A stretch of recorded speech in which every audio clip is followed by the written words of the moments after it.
time for Cigar Talk, the fastest growing cigar show in the nation. Whether you're a new cigar enthusiast or a cigar aficionado, we have something for everyone. Bringing you the best interviews, cigar reviews. So grab yourself a cigar. It's time to light 'em up.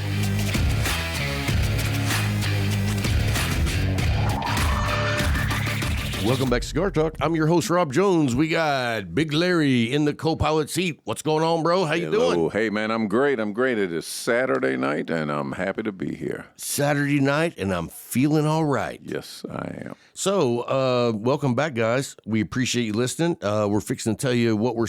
You know what? Let's tell everybody what we're going to have on the show, and then we'll tell them what we're smoking. Tell them about it. So, this week, we're going to talk about a lounge that I had a lot of experiences this week at, and it's a great lounge, but I want to tell you a lot of details about what makes a great cigar lounge, and this one hit it out of the park. You don't want to miss it. It's going to be good stuff. Yep. And then we're going to give you our pick six of the week. Yes. And dude, I've smoked, like, I could do my own pick six. That's how many different good cigars I've had this week. I'm not going to let you do it because I had a couple of good ones myself, and I want to contribute to this. All right. So, anyway, you're not going to miss that. We have a great guest. You may know him as Julio Gonzales. Boom! He's back. All right. Dude, it's been a while. Yes, it has. Been too long. I've missed this guy. It's been way too long. It's like every once in a while, I'll send him a message just to make sure he's still alive. So I was like, when he showed up, I was like, I'd already counted you out. Because normally it's a no. Yep. And so, anyway, he showed up. The door opened. We were both like, boom. Julio! Well, first I was like, oh, hat. Oh, no, that's Julio's here. So, anyway, guys, we got a great show lined up for you. Don't go anywhere. And let's tell everybody what we are smoking. You want to go first? Yeah, I'm smoking a, what am I smoking? Oh, I'm smoking the Mike from Habanero Cigars. I took the label off, so, I mean, I don't know. Yeah. It's a great cigar. You've had some of these. They're great. I have. They're good cigars. And you know, I'm not a big fan of 60 ring gauge, but because it's a 4-inch 6x60, but it's a torpedo. Yeah. Like, it doesn't feel like you're smoking a 6x60. It's if it's a 4-inch, it's not a 6x60. Well, that's I'm true. Just saying. That's true. That's a 460. I could be wrong. Yeah. I'm not. No, you're not. So anyway, great cigar. If you haven't had it, check them out. Mike from Habanero Cigars. All right. Well, what are you smoking? Oh. Right now, I'm smoking the Viva La Vida Club 500. Great stick. This is a fan. And I haven't had one of these in a couple of years. I mean, you look at the ash already. I'm enjoying this. Yeah, that's nice. Have you lit yours up yet? Okay. Carlos has got one in his hand, but he's busy doing something. Who has one? Julio. Sorry, guys. There's not two people in here. There's just one. Anyway, what are we drinking? We're drinking the Benchmark Bonded. Kentucky Straight Bourbon Whiskey, 100 proof, bottled and bond. And this is a first. This is a new one for us. This is a new one for us. And so the way this came about was my boss had asked me, have you had that Benchmark? And I was like, never heard of it. And he's like, dude, a friend of mine was telling me it was really good, or maybe it was the sales guy. And, when sales guys are telling you the bourbon's really good. Yeah, because they want to move it. It's like, I've found that it's a 60-40% chance I'm not going to like it. Yeah. And by 60-40, I mean, if you add 60 and 40, that's 100%. You remember when I was at Philo's and they gave me some jug and it was like... Oh, that was that very old Barton? Oh, yeah, that was not good. Yeah, it's still in my house. Dude was like, if you don't like that, I'll buy it back. And I was like, all right, that's it. But I'm not taking it back. Yeah. We drank half of it. Not quite half. Well, yeah, but it was a big-ass bottle. Yeah, it was a big bottle, yeah. But I hated it. It's for good reason. Yeah, it was not good. But so this Benchmark, I was at a liquor store that had all 4 of them, and I bought 3 of them. And this is the bottle and bond. 100 proof, 4 years. I mean... Bottled and bond. It's $21. Can't go wrong. It's like a sore dick. You can't beat it. You know what I'm saying? I think so. You get the gist. Yeah, I've heard some things. Yeah, but anyway, McAfee Brothers. Never heard of them. Don't think I pronounced it wrong. I know that's why you're like, let me look at that. Yeah, that's true. McAfee. Okay, yeah, you got it. Yeah, McAfee. So, McAfee. yeah, I don't know anything about it other than It's good. good. Yes, it is. It's real good. And for $21, like, I'm a cheap bastard. This is I would call this definitely a value bourbon, and there ain't nothing wrong with it. And we've been on the early times bottled and bond. Oh, and we love that. We love that, but it's nice to change it up and still find something at that price point. Which is hard to do. This is great. I mean, there's a lot of bourbons out there that you can buy for $21 or less, but there's a reason They're that $21 that cheap. or less. So when you find a home run Yes, at that price, it's a grand slam right there. boom, The McAfee brothers, benchmark. they hit it out of the park. It's a grand slam. It's gone. Yeah, and so next week, if there's any left, we'll talk about it while we're drinking it. But if not, we'll take notes. But we also have the benchmark full proof, Looking forward to that. 125 proof, Oh, hello. $21. What other bourbon do you know at 125 proof that even comes close to $21? Zero. I know none. No, not even close. So I'm real excited to try that. Okay. I like higher proof. We're going to try that tonight? It looks like we're gonna. We're almost out of this. We're going to have to. Yeah. So did you get some of this? Okay. I was like, you might want to get some before we switch into the 125 proof. Get it while you can. Woo! Get on this train. Let's jump right in and talk about our sponsors right quick. You guys know them. We got good sponsors. Let me tell you what. If there's a company sponsoring this show, we have vetted them. And by vetted them, we have had a lot of their products. And then we reached out to them and was like, hey, we love your product. And would you please be a sponsor? You know what I mean? It's like, hey, I don't want to have to sit here and make shit up about some brand. It's great when they say yes. And I won't. Yeah. You know what I mean? I'm not going to peddle some bullshit. We're not going to go with somebody who just says, hey, we'd like to be a sponsor. We need to. We've turned people down. Yeah, we need to check out what they have. Right. And then we need to decide that we like it. So everybody that we sponsor. It's not just about the product either. It's also about the company, the team, the people. The connection to the community. 100%. Because, there's some cigar companies that make good cigars, and I still really wouldn't be interested in having them as a sponsor because I'm not a fan of the people. I got you. So that's how we roll. Yes. So anyway, we've got McAuliffe Cigars. You know how many cigars they have that, just boom, boom, boom. Something I for remember everybody. the first time I gave Julio a medallia. He lit up like a Christmas tree or a kid in front of a Christmas tree.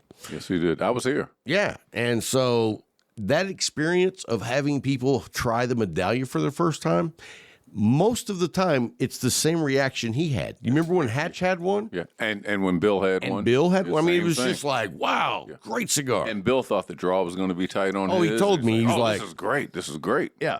Bill sits down. He's like feeling it before he lights it. And he says, this is going to have a tight draw. And I said, I will bet you $500 it does not have a draw or a tough draw. And he was like, we'll see. And I was like, what I didn't tell him is they test draw every cigar. So the chances of you getting one that maybe the dude was hungover one day and was like, it'll be good. That doesn't happen. You also didn't tell him you didn't have $500. Who, me? Yeah. I didn't have $500. That's right. But I didn't need it. I knew it was going to be a good We draw. trust McAuliffe Cigar. 100%. Yes. And then we got, look, I'll let you tell. Viva La Vida came back. Viva La Vida is back. I'm smoking this Club 500, and I'm enjoying it. And we're happy to have them back as a sponsor. They have a line of great cigars. Everybody should try one. El Pupo. Oh, the El Pupo. You know what that word means? Octopus. Okay. I did not know that. Oh, you didn't? I meant to look it up the other day, but I did not know that. We smoked some El Pupos in Lubbock last week, and they were wonderful. We did. Yeah, a lot we of 'em. smoked a lot of them. We drank a lot of bourbon, and we had a damn good time. Yes, we did. I mean, we had a good time. I didn't drink any bourbon, but y'all had a lot of bourbon. I didn't drink any bourbon either. If you didn't drink bourbon, I didn't drink bourbon. I drank whiskey. I drink iced tea. Yeah, me too. So, but anyway, we had a great time. We hung out. We had friends. We had great cigars because we smoked the whole box of El Popos. We had old friends and we had new friends. Yeah. Yeah. And Talk about where we were. we were at the Hampton, Inn and which I did not stay there, folks. I didn't stay at the Hampton because I had His stayed mistake. there. Let me tell you this, guys. So first of all, my wife went with me on this trip. We go to the hotel that I checked us into, and my wife says, why didn't we stay at that place we stayed at last time, which is the hotel Larry stayed at because I recommended it. It was great. But the people had pissed me off the time before, and I was like, I'm not going back.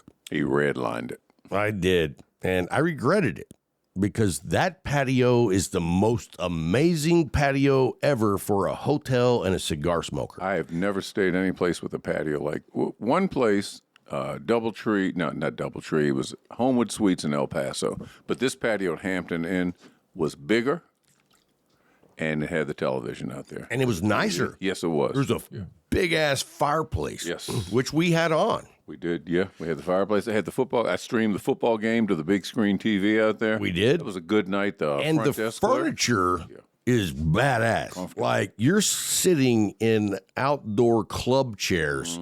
Cushions are plush. It's lit perfectly. They were supple. Yeah, very I supple. like supple cushions. I appreciate suppleness. So all that to be said, if you're ever in Lubbock, stay at the Hampton on 4th. Marcia Sharp Freeway. Yeah. Yes. You know who Marcia Sharp is? No. Never knew that. I always meant to look it up, but I just never got around to it. She was a badass basketball coach for the women's basketball team at Texas Tech. Okay. Go Raiders. All right. Go Raiders. Did you happen to see the game yesterday? Did not. The Raiders football went and played Texas in Texas, and they took a shellacking. Did you happen to see it? Oh, dude, me and Tim went and watched it. I mean, not at the game, but we went and watched it at a bar, and wow. So I told him before we even got into it, I was like, I bet Texas puts up 56 points. They put up 57, Oh, okay. and Tech put up 7. Wow. Wow. That was a shellacking. That's a shellacking. Yeah, it was bad. Beat them down. Beat them Yeah. down. So anyway, we had a good time, and then we went over to the Gaslight. If you're ever in Lubbock and you want to go hang out and smoke somewhere in the evening, they allow cigars. They've got a little area that has they have 4 club chairs around a coffee table, and they have very good bourbon. Okay. They have like a lower tier, middle tier, we like upper good tier. bourbon. Yeah. Okay. And so great guys over there, and they have a great menu. All right. Yeah, I mean, they've got a seafood salad that's out of this world. Wow. Yeah. Seafood in Lubbock. Yeah. Seafood salad. Yeah. I like it. I like it. It's sitting on top of the lake. Okay. Like, if you go out on the back patio, you're actually sitting on this big deck overlooking the lake. Okay. The salad's not on top of the lake. No. Okay. And when I say lake, Gotcha. I mean a pond. Yeah, I know. It's Lubbock. Yeah. Yeah. West Texas. Right. You're not going to find, South Plain. the Michigan lake up there. But anyway, great facility, great place to go, watch some sports, enjoy a good cigar or 4. So if you go to Lubbock, stay at Hampton Inn on Marcia Sharp Freeway, and then go visit the Gaslight Lounge. The Gaslight's badass. I got to get there. Yeah, that was the other option, but you know what? We'll be up there again. Yes. So then one of our other sponsors is Case Elegance, and you guys know we love Case Elegance. Case I mean, you need They a rule. travel humidor. Do you need a badass humidor? Do you need a humidor for 30 sticks, 100 sticks, Or 8 sticks. or 500 sticks? They have it all. They have it all, and they make quality. So hats off to those dudes. Like, I was on a live earlier on Instagram, and I was like telling them. I showed them the new one that just came in, Oh, that's nice. and it was like, tell me a company that makes good humidors. I mean, I know there's some like Ashton, but an Ashton humidor is $500 for the value that you get with Case Elegance. I mean, it's as good as a $500 cigar humidor, and it's not $500. And so, I mean, they have humidors starting at like $59. Oh, that's great. So, somebody that I work with emailed me a while back and said, hey, I'm starting to smoke cigars again. Want to get a humidor. Can you give me some advice? I know you smoke cigars. And I said, well, I'm no pro, but I can tell you will not go wrong with Case Elegance. Is that what he got? I believe it is. Excellent. Because, Presley got one. Yep, Presley got one. Hatch got one. Hatch got one. Tim has one. Okay. Somebody else at the Leaf has. Well, Sam has one. Yeah. What's his name that's a school teacher out, Anson? Zach. Zach's got one. Yeah. And it's like, dude. Everybody's happy. I have not had anybody come back and say, that sucks, I don't like it, blah, blah, blah. Everybody loves it. Everybody loves the Case Elegance humidor. If you don't love it, you let me know. Yeah.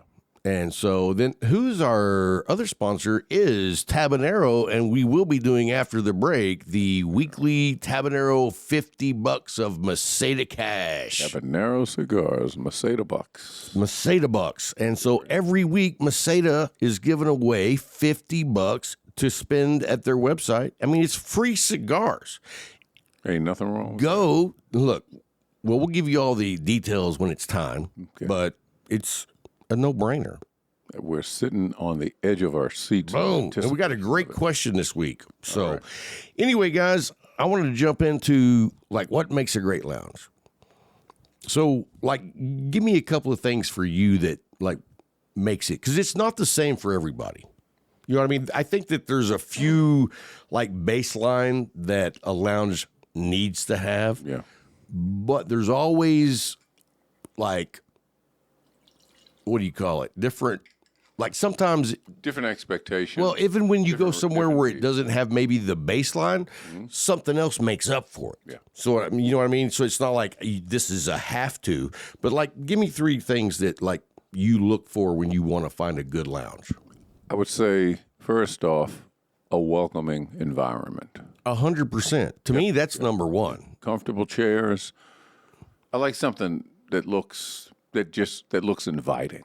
So a comfortable environment, friendly people help. 100%. 100%. First off, I'd say the staff, whoever's working, they should make you feel welcome when you walk in the door, and then. Tighten that thing. They should make you feel welcome when you walk in the door. And, can we help you find Well, that didn't work. Lefty loosey. Oh, it was this one. You got to edit that out. Righty tighty. Sorry about that, folks. We had a little microphone malfunction here. Okay. So when you're going into a lounge, tell me a couple of things, three things that you look for. An environment that looks welcoming, something that doesn't look sterile and clinical, something that makes that reminds me of walking into somebody's home that invites you in to smoke cigars. Yeah, that's a very inviting atmosphere, and there's lounges that have that. Yes, there are. But that's not. For me, that's not a have to. Okay. You know what I mean? I like the welcoming part, but when I walk in, first of all, I like it to look nice and neat, where, it's you can go and relax and it not be you're hanging out in, some trashy place. Right. So did you want to go first? Yes. Okay. Sorry, go ahead.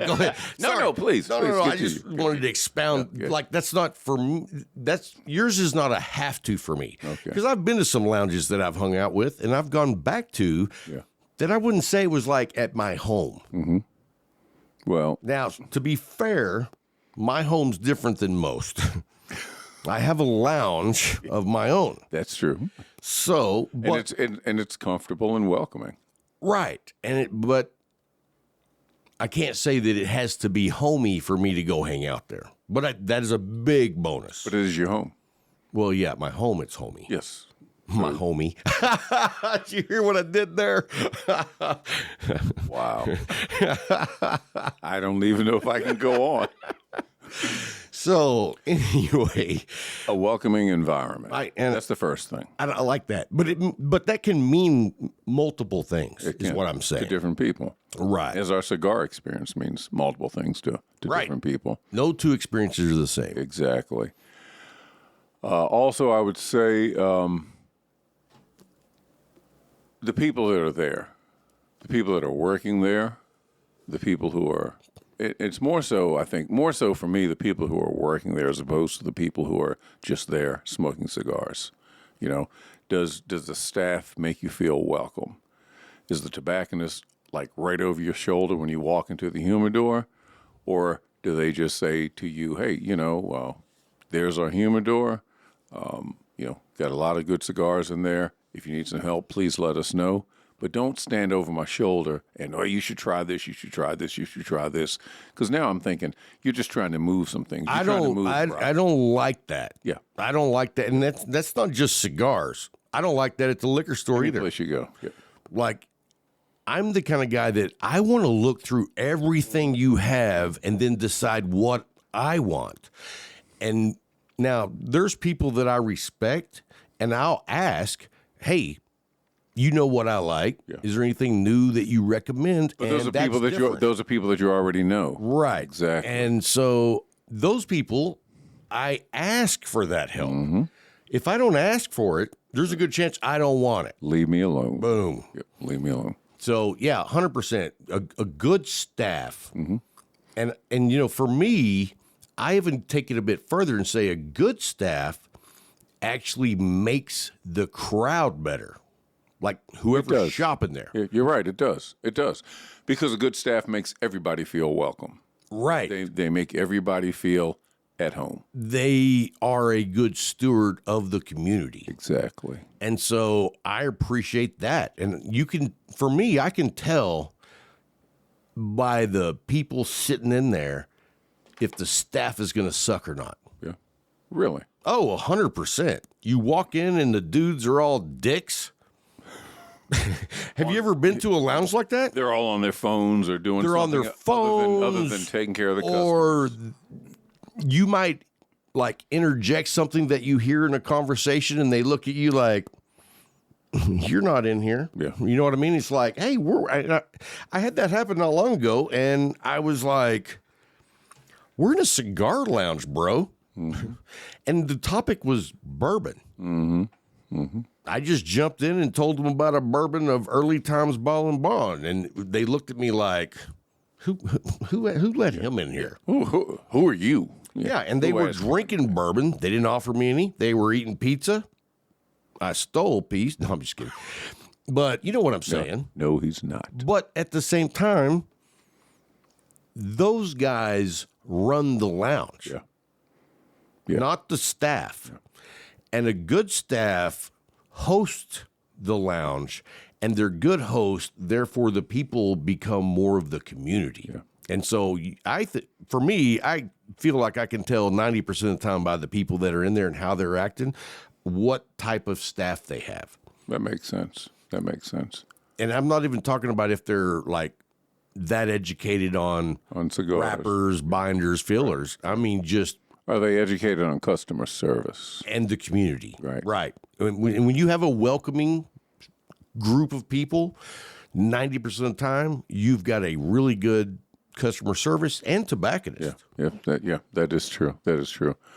I also look for furniture that looks comfortable. Oh. I'm going to sit, if I'm going to go into a lounge and sit down and have the cigar, I want to be I want to be able to sit someplace that's comfortable. So I want to see chairs that look like they're going to be comfortable, at least look comfortable. Yeah, and then I don't want to sit down. I don't want to sit in something that makes me feel like I'm in a doctor's office, in the waiting room at a doctor's office someplace. Yeah. And I mean, I don't want to be buns up on a table. Ooh. And that's not a doctor? Whoa! Easy. Easy there, big fella. But anyway, those are my things. Furniture for me is a big part. Yeah. Like the more comfortable, you give me really comfortable furniture, even if the cigar selection is medium, you know what I mean? Maybe they don't have the biggest selection, but they've got some good cigars. Yeah. If the furniture's comfortable and the community is welcoming, dude, I can stay there for hours. Yeah, because I do that. Yeah, the reality is, at a lounge, I think, somebody who's trying to run a business, they're going to carry the things that sell. So you may not find everything, we may not find everything we're looking for, but chances are we're going to find a couple of things in any lounge we go to that we're going to enjoy. 100%. And at the lounge I was at this week, a guy come in and I was watching the interaction, and the manager of the store went over and talked to me. He's like, "What do you like to smoke?" And he tells him, and he's like, "Well, we don't carry those, but I would compare that stick with this or this." This is something close to it. Right. Yeah. And he says, but then he also says, now that being said, all palates are different. So just because I think these are very similar, you may not think that at all. Yeah. So I'm giving you my best opinion, but he clarifies. And he also kind of educates the guy. Right. Because you could tell the guy was a new smoker. Yeah. And it's like you take the time to give him the information. Dude, that is so valuable in the cigar world, because a lot of shops don't take time to teach you anything. They don't. They just take your money. I went to a lounge in El Paso a couple of years ago. This is when I was early into my journey, and I didn't see anything in there that I recognized. And the guy, he just said, "Well, Larry came in there and he's like, "This ain't a geisha girl joint." Well, obviously it was not. But they said, but the guy, he said, "Well, if you really want to experience cigars, you have to smoke different things." That's all he said to me. All right, okay. That helps me none. Yeah, no, zero. That means, okay, how many different cigars do you have in here? Yep. So I've never been back to that lounge. Well, it's like we have about 80 different cigar blends. You want me to start with one and work my way through? Yep. Yeah. So I've spent a lot of time in El Paso over the last 9 years. I've never gone back to that lounge because I didn't feel welcome. I didn't feel accepted. And that was my experience, was because of that fool that was working. 100%. Yeah. And I've been to a lounge, I don't remember the name of it, but it's in Weatherford. Anyway, and it's not Acme. I like that place. So anyway, there's another lounge there. And anyway, you go in there and there's a dude that, like, I walk in, and so I'm straight to his right, okay? He's watching the TV up on the wall, but with this eye, he's looking right at me. Oh, I was like, that's scary. Whoa. That's freakish. Yeah, it was a little uncomfortable. So anyway, I go into the humidor, and it's a big-ass humidor, and I'm, like, excited to look around. Guy comes in there, followed me like a hawk, and he's like, "What are you looking for?" Or, something along those lines. And I'm like, I don't know what you got. I would like to look around. And at that point, he took on a challenge of finding the top 15 price cigars in there and going, "Have you tried this? This is amazing. Have you tried this? This is," and I'm like, dude, you are just ruining my experience. Yeah. And I ended up getting a couple of Arturo Fuentes, and I see that there is a little smoking lounge upstairs. Okay. So I'm like, "Mind if I stay and smoke?" And he's like, No, you can go up there. So I go up there, and there's like a round kitchen table with 5 chairs around it. Yeah. That's it. Not comfortable. Yeah. But I was like, you know what? My wife was shopping. So I was like, I got at least an hour to kill. So anyway, within 2 seconds, here comes the hawk. He's standing right at the table, and I'm like, yes, sir? He's like, "You mean turn on the TV?" And I'm like, "Nah, man, I'm good." So he turns the TV on. And he's like, "Well, what do you want to watch?" And I'm like, "I don't know. I guess ESPN." "No, we don't watch that here." And he turns it to the news. And I was like, first of all, I didn't want the TV on. I don't watch the news. Want to be alone with my thoughts. I didn't want to watch the news. Yeah. That is not what I enjoy doing when I smoke. But I was like, you are single-handedly ruining my experience here. Yeah. And all the while, another person came in the front, like way at the other end, and he saw him without turning his head. With that funny eye. So anyway, Bill knows that guy. Oh, really? Yeah. I think, what was his name? I don't know, Yakamoto, something like that. Okay. Makamoto. Anyway. Quasimodo. There you go. Anyway. What hunch. So for me, I mean, and I'll tell you this, don't let a lounge deceive you by the way it looks on the outside. Yeah, Never judge a book by its cover, because I pulled up to do a show at a lounge once, and when I pulled up in the parking lot, I was like, oh, this place is going to suck. It was in a rundown shopping center. Yeah. I walked in, and it was like I walked back in time. It was Marigold's in Brenham, Texas. Okay.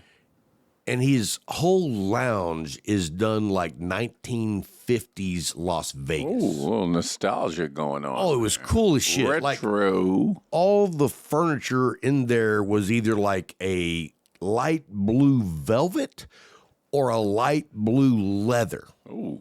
Yeah, it was cool as shit. Yeah. All the chandeliers and the lamps were like, from the 40s and 50s. Yeah.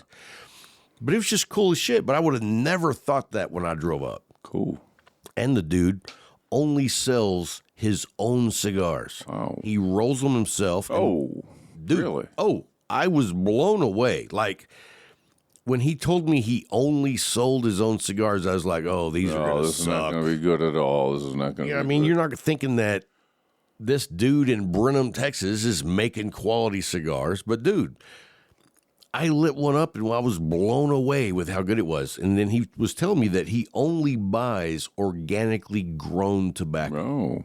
And he gets it in like 50-pound bales. Yeah. And I was about to say, so the tobacco is coming from somewhere. Nicaragua. Yeah. So, it could happen. I think we think about the brands that we know, the companies that we know.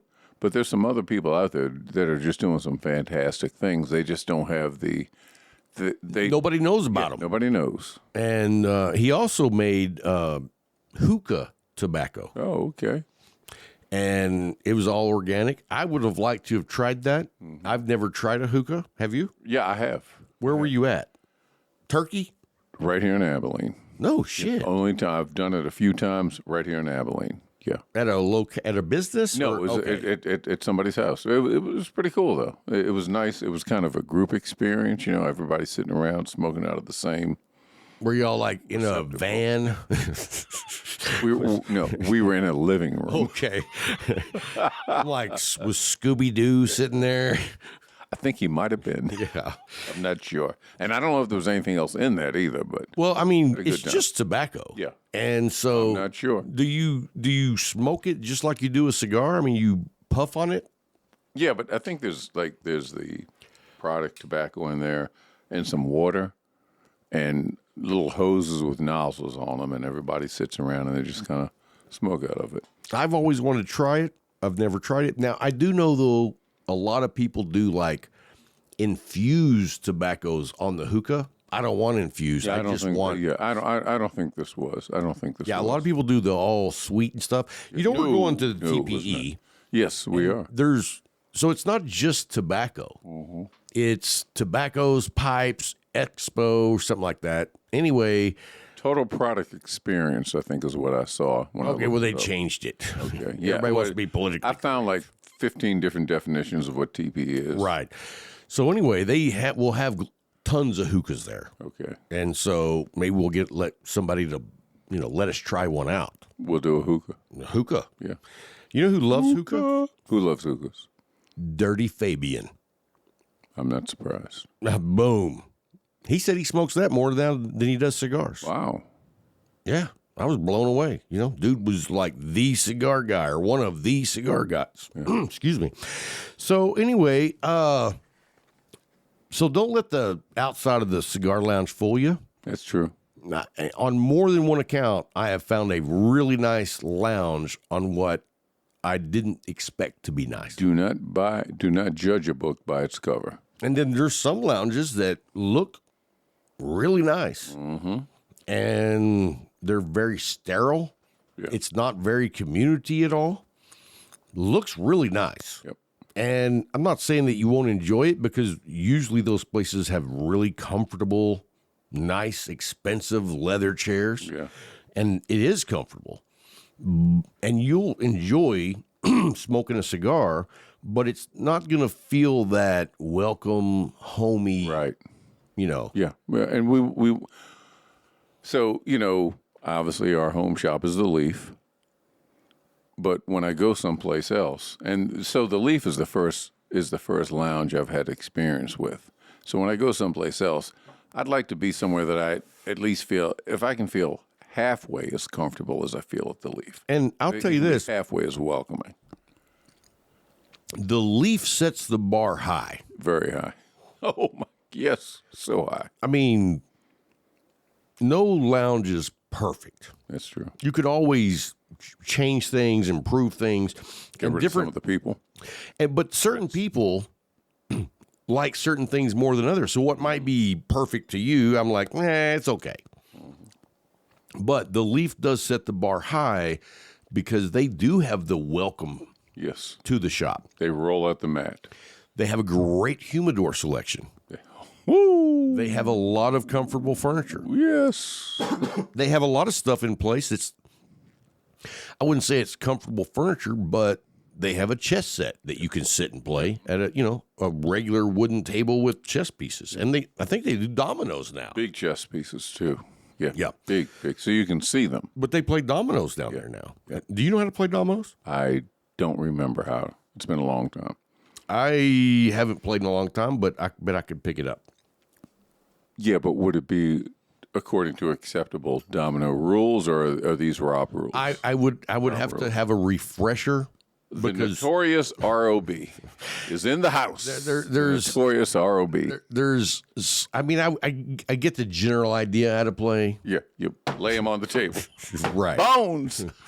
Bones. So, but that's not even important to me. That's a bonus that I know, like a lot of guys that maybe they don't smoke a lot of cigars, and they don't really hang out with the guys that are smoking all the time. Right. So they want to go be over here and be able to have that experience, but they're not really looking to jump fully in to the community yet. Right. You know what I mean? It's like an option that, go help yourself. Play your games. So do you know how I got into the community? No. I'd been smoking cigars, and I would go, I went to the Leaf, and I'd buy a couple cigars, and I'd go home and smoke them on my front porch or on my patio by myself. And one Friday, I met you at the Leaf. Right. I met you at the Leaf. I met Julio at the Leaf. And so the people who are... Look at all your friends. Yeah, now. Some of them I don't want to look at. No, I'm just kidding. I'm just kidding about that. No, but the people, so many of the people who are closest to me in my life right here in Abilene, Texas, I've met at the Leaf. And I've been going in there for probably 2 or 3 months, buy a couple cigars, and leave, because I thought you had to have something special. I did the exact same thing. To be able to stay there and smoke. And one Friday, I walked in and I bought a couple cigars, and I said, whoever was working, "Is it okay if I smoke a cigar here?" "Oh yeah, sit down, relax, enjoy yourself." And that's how I got roped in. Yeah. Roped in, and and my life has been better ever since. And the first time, or at least for me, like you sit down and you're still a little nervous about it. Mm-hmm. So you don't really talk. Yes. You know what I mean? But you listen. You listen. And then when you start listening, you figure out that all these guys are assholes. I fit right in. I never felt quite that but way. You know what I'm saying. Yeah, I do. It's like... Yeah. They're just regular guys. I found a home. Yeah. I found a home. And so once you crack the ice, so to speak, you're like, I'm going to do this all the time. Yeah. And I do. I know. Yeah, no, I do. Yeah.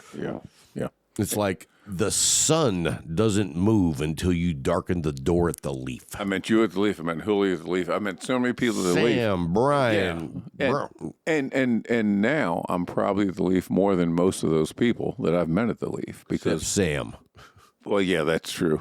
I think Sam lives there. I think his family, they let him come home like twice a week so he can get new clothes. But it's the community that we have there is Special. Yeah, it's But also, I think that you find that in a ton of good lounges. I think you can. Well, we talked about this Good a while back. lounges. We talked about this a while back. I was in El Paso at Kern Cigar Place over in Lee Trevino Boulevard. Same thing. The first time I walked in there, those folks invited me. They sat down. They invited me, here, have some drinks. There was bourbon, there was scotch, there was brandy. They're putting things down on the table, and I couldn't partake of it because I had that rental car, right? Yeah, I had that agency rental car. I couldn't partake. But I went back a few months later, and there were some of them there. They remembered me. Hey, come on, hey, good to see you again. Let's have a drink. I still got the rental car, but the person that was with me that I worked with, he was there, and he could drink. And I thought you were going to say he could drive and you could drink. No, he could not. Oh, but it's not even about the drinking. It's about the community. It's about being able to sit down and have conversations with people. For me, it's about the drinking. No. It depends on which part of the community is there. It depends on how much I'm going to be drinking. Right. Like when you're there, lights out, baby. Yes. Yeah. I'll always get you home. Appreciate it.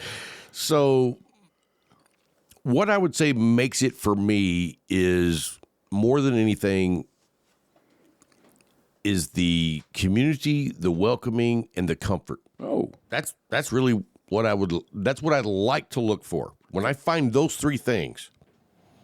That's kind of close to what I said, but I said it a different way. In a lot less words. Yeah.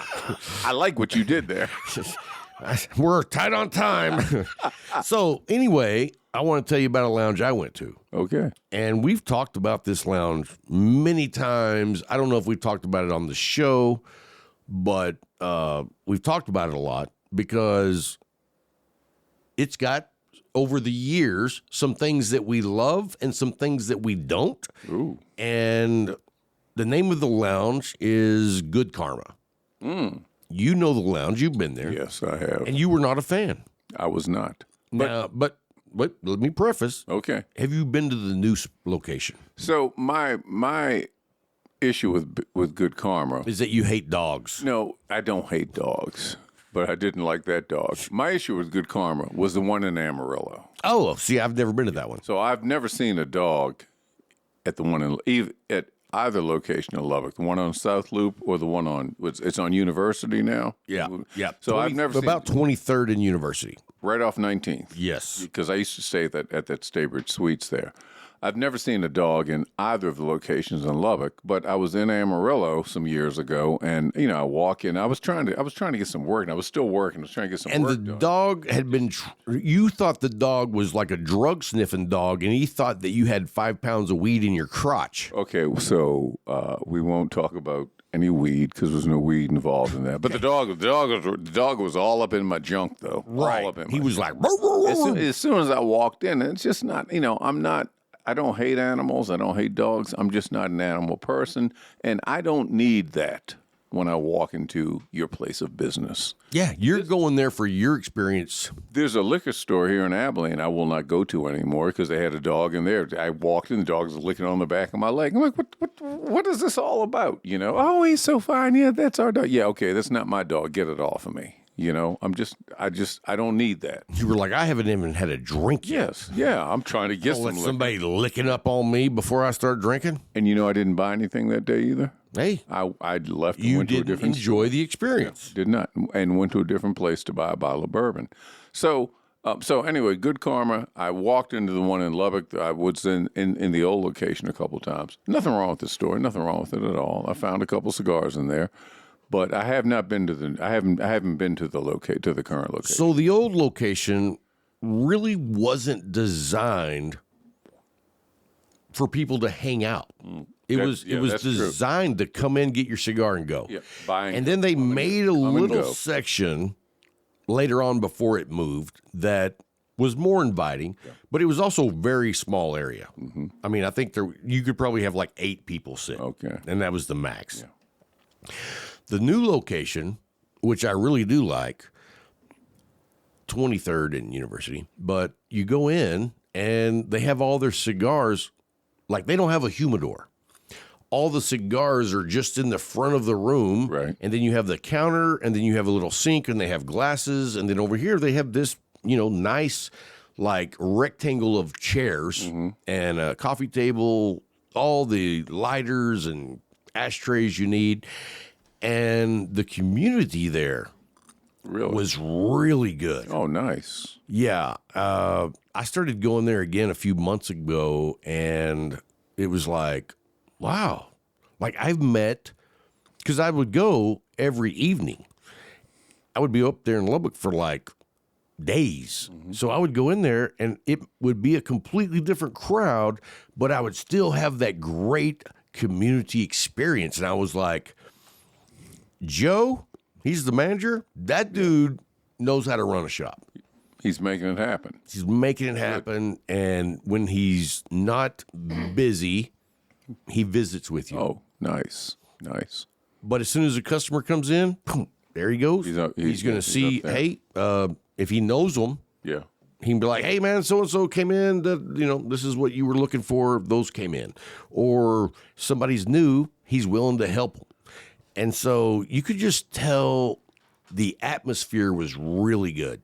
So it's a good atmosphere, and Joe is engaged with the customers. 100%. All of the customers, not just the regulars, all of the customers. And let me tell you, I've never been around a guy that knows cigars as far as the wrapper, binder, filler on like every cigar someone asks about. Wow. I mean, like he just knows. And I'm like, that dude is Rain Man. All right. He should go gamble. When I go back to Lubbock, I'm going to go see Joe. I'm going to see Joe at Good Karma. Yeah, and he's off on Sundays and Mondays, so try to go on the opposite of those 2 days. Tuesday through Saturday. And they got a great section of cigars, and I enjoyed myself. Yeah. I mean, I would go up there and talk for a couple of hours, and I mean, that's a good lounge. Yeah. And so, I mean, they've got some good stuff that people are looking for. They've got some badass accessories that I haven't seen in very many places. Nice. But I had a great time, and I plan on having Joe on the show. Good deal. Probably sometime after the first of the year. I look forward to that. Yeah, Joe he impressed me. Next time I'm in Lubbock, Texas, I'm going to look for Joe. Your experience is going to be like 10 times better than it was. Yeah.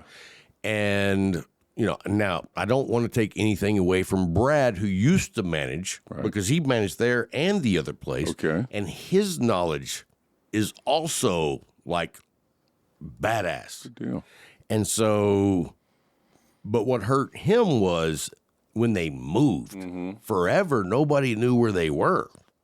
Yeah. You know what I mean? Yeah. People were just like, oh, Good Karma closed. Yeah, somebody told me they moved, and I just happened to be driving down University one day, and I saw a sign that said Good Karma. Oh, they're here now. Yeah. Wow. So I met a lot of good guys. We tried some different bourbons together. Yeah. We talked a lot about bourbon. Okay. A lot about cigars. More about bourbon. Yeah. But it was just a good time, good guys. Good. So I had a great time. Good Karma. I'm a fan. All right. Okay. I will check it out next time I'm in Lubbock. Hell yeah. I'll check it out, and I'll spend the night at that Hampton Inn Suites on Marcia Sharp Freeway, because that was incredible. And Denise was a great front desk clerk. Yes, she was. Fantastic. A lot of fun. So anyway, guys, we're going to go to a quick little break. When we come back, we'll have Julio Gonzales. Julio Gonzales.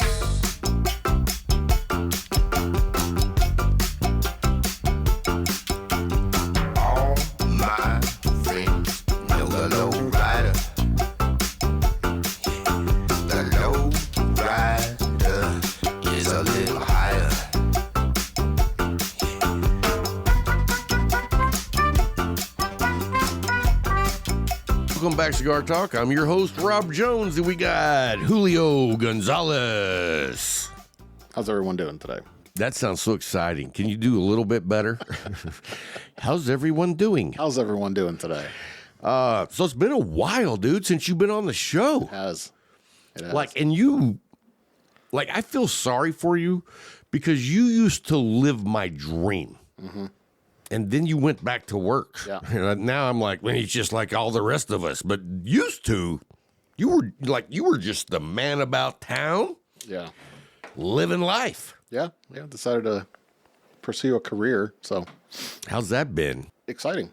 Because how long has it been since you originally went back to work? It's been a year and a half. Wow. Yeah. Time flies, dude. So in that year and a half, how many jobs have you had? Just two. Two. Wow. Yeah. Okay. So the one you were at and the one you have now? Right. Wow. I thought you bounced around a little bit and was like, oh, yeah, no. You also worked for a place selling cruise ship shit. Oh, yeah. That was a 2-month deal. Okay. So that counts, though. That was a job. They gave you money. You did shit. Yeah. I don't really count that, though. It was an experience. It was an experience. You learned? It just wasn't part of my career that I wanted to start. So, I mean, yes, it was a job. I mean, I look at all those as life experiences, whether you liked it or hated it. Right. You learned something. Right. It might be, I don't want to do that. Right. But it also, you learned a lot about that industry that you didn't know before. And so if you decided you wanted to go on your own cruise, you'd know if you were getting screwed. That's true. Knowledge. That's true, yeah. No, I got that job because I was familiar with the cruise industry. I'd been on a few cruises. Really enjoyed it, but... That's hilarious to me that's the experience they're looking for. Have you ever been on a cruise? Yep. Well, you know what you're doing. Come sell it for us. Yeah. And were they like, did you have fun? And you were like, oh, I love cruises. They're like, yeah, come on. No, it's terrible. As far as the cruise or the job? No, the cruise. Oh, the cruise was great. Right. So you were the kind of guy they wanted because you love the cruise. Yeah, no, you go on a cruise, you don't want to get off. I've never been on a cruise. You have withdrawals for weeks after you get off a cruise. Are you serious? Mm-hmm. Just feel like this is what I got to come back to, regular life. What's better than a cruise? Like, what would you rather do if you had an option and said, hey, you want to go on a cruise or you can go do this? And brothels are not a choice. Explore old ruins or something like that. Okay. Yeah. So, I mean, it's up there. Yeah. No, you pretty much shut your mind off, right? And people bring you food. You have food. You go to these cool places. And does it seem like the rest of the world no longer exists and you're just in your own element? Yep. Put your phone away in the safe. Oh, man. You know how nice that would be. So you could spend the whole cruise and not even look at your phone? No, yeah. 4 days, just no phone at all. Oh, no, the first day's rough, but... The first day's rough because you're used to it. Yeah. But then, like, when the cruise over, are you like, I don't want to use my phone? No. Or are you like, oh, well, let me see what I've been missing? Yep. You go right back to the monotony of phones. Oh, dude. I was alive on the whole transition. Mm-hmm. I grew up with rotary phones. When I was in Woodson, Texas, you only had to dial the last 4 numbers. That's how basic the shit was. Yeah. And I mean, so when cell phones came out, I traveled. So first I had a pager. Right. But then I got the cell phone that was like not even a flip phone, just a little brick. Mm-hmm. You remember the old Nokia? Nokias, yeah. That was the phone I had. Yep. And so then remember the Razor flip? Yep. Oh, yeah.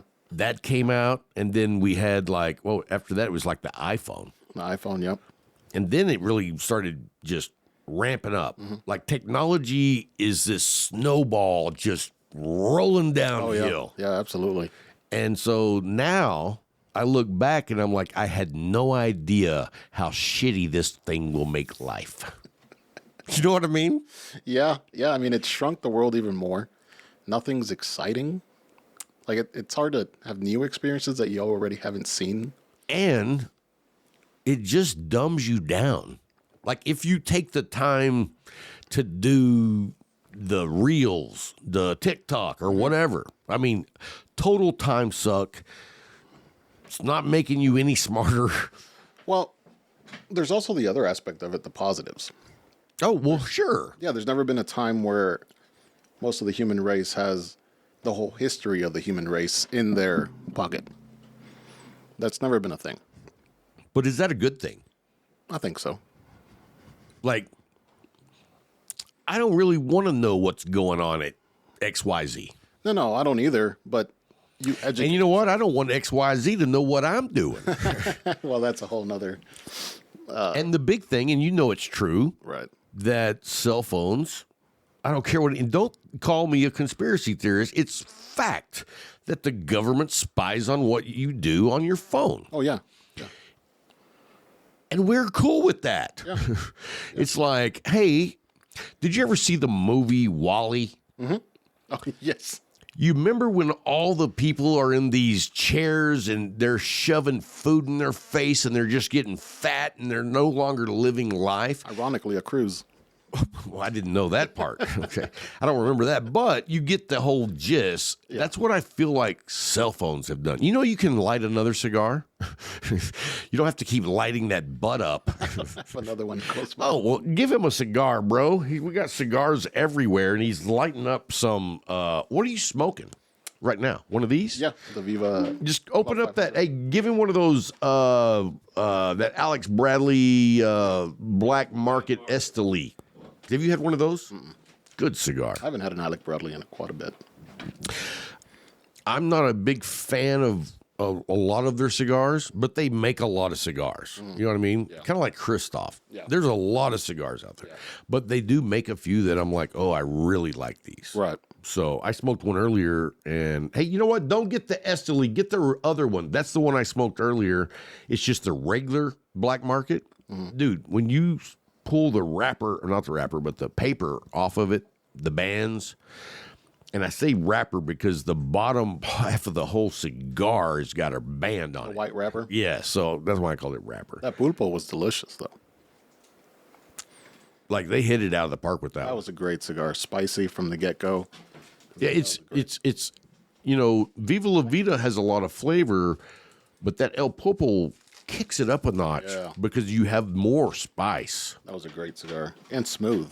Spice and smooth, which is not something. An oxymoron. Yeah. Yeah. Where'd you get that cutter? Dude, I love that cutter. The perfect cut? Yeah. But is that a Drew Estate? Yes. Okay. Well, when I was at Good Karma, they had one of those as one of the cutters that we could use, and I picked it up, and I was like, the cool thing about it, it's actually a cigar holder and a cutter. Yep. And I didn't even realize that it was a perfect cut until after I'd already cut, and I was like, oh, and I'm a fan of perfect cuts. Like, knowing that I just cut it and I don't even have to worry about cutting off too much, that's a win. Yeah, it is. I was against it for the longest time. Yeah, because you thought you were so badass you don't need help. Right, with the guillotine one. But then when you realize that now I don't even have to work at it, it's just an automatic perfect cut every time. It's all about convenience. Right. And That's why we've sold all our information to the government. 100%. I mean, it's like, we're not even worried about we're getting fucked on the amount of money. Yep. Like, you know how value my info is? And I'm just like, here you go. Yep. Google, have it. Have at it. Wow. Yeah. So I saw a service the other day. It's actually on an app. And it goes through, like, it does a search on where all your public information can be found. And then if you subscribe to it for a fee, they will basically erase it all. Right. Have you seen that? Yeah, I actually use something like that. And does it work? Yeah. Yeah, you stop getting spam emails and things like that. Oh, I need to do that. Yeah. No, Because it they works said really well. they said I had my information on 74 locations. Is that a lot or is that normal? That's normal. Okay. Seems like a lot. Yeah, no, that's about normal. There's also my service also wipes your stuff or searches for stuff in the dark web, which is how I found out my social was on the dark web. Now, can you get it off the dark web, No. though? So who cares? You could just lock You your. can't you can get just lock your another social security number. Right. You're stuck with what you got. No, the best you can do is lock your credit down. That's the best. The only, I think. And what does that look like? And so everybody knows Julio is like a computer god. You just call the credit companies, the big three, and have them lock them down. And every time you need to submit an application or something, you got to call them to have them unlock it. Oh, no way. Is that free? Yeah. Well, that's great information because I would love to do that. Yeah. Experian, all the big three. Okay. Yeah. Yep. What'd you say? Fags and trans what? Equifax and TransUnion. Larry, put that booze down. That's not very nice. Anyway, so you did another gig, and it was still in the computer type job, right? But you didn't really care for the company. No, it was just it's an entry level job, so it was very much underpaid. I learned a lot, and I appreciate the time I was there because it helped me on with the next job, and that seems to be how the tech world works. And that's the way a lot more careers should work. You know what I mean? You got in an entry-level job, you learned a bunch of shit, and you can either promote with that company or you're like, all right, I'm moving on because I can get a better job. Yeah, better pay. You always look for better pay and better experience. What about benefits? Benefits are important. Well, I mean, better. Yeah. Did you get better than what you had? That's what I'm saying. Yeah, better. Yeah. Yeah. Yeah, So, it was better. And, I mean, I'm not going to give away where you're working. But working for any state Right. is good. It's good. It has great benefits. Yeah. We're not going to say where Julio lives. Yeah. Unfortunately, I don't know that I'll be there long just because of the way the career progresses. You kind of look for the next position that's going to get you better pay, better experience. That's cool. Yeah. I mean, and we talked about it off the air earlier. You don't have a college degree. Correct. And you are in the tech world doing tech shit. Correct. But you have experience. Right. And a lot of companies don't need a degree anymore. Right. Especially in the tech world. Right. And like, I don't have a degree and I have a successful career. And I've actually even had friends of mine from way back that have college degrees call me up and ask if I can help them get a job. Yeah. And I'm like, wow. Yeah. Experience is king now. Yeah. So, and I'm old. I got a lot of experience. I've been with the same company for 23 years. A lot of good experience. Yeah. So, anyway, with the new job, is it like a completely different type work? Yeah. Well, it's the first normal job I've had, 8 to 5. I've never had that. Monday through Friday. I've never had that. Yeah. I've been working for a long time, and I've never had that, so it's kind of odd. And you have AC. You have heat. I do. I have my own office. Right. Yeah. That's wild. How old are you? 33. Dude, you're rolling. And so, I mean, and the cool thing is, like 2 years ago, you were hanging out smoking cigars every day. The good life. You're going to have lunches at these great little hole-in-the-wall places. And then it was like, bam, where did Carlos go? He got a job. Yeah, I got another job. So, well, that's cool, man. So how has this job helped you with the cigar community? Because now you have a little more, like, because your schedule at the other place was kind of crazy. It was. I was missing all the events, everything, because, the leaf closes at 9. Yeah, and I would talk to you and I'd be like, hey, man, you want to come by? And you're like, I'm not free until after like 3 a.m. But it was crazy schedule. And even on the weekends. Yeah. Yeah. But it did what it was supposed to do. It got me that experience to get to the next step. It sucked for a while. And I lost a lot of cigar experience. Right. But you always can come back to that. So now that you're in this job, like how long do you think you will be there? Probably a year or two.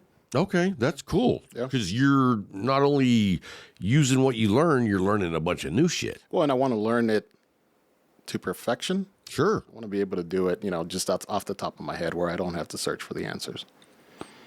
Yeah, see, that's how I am with tech.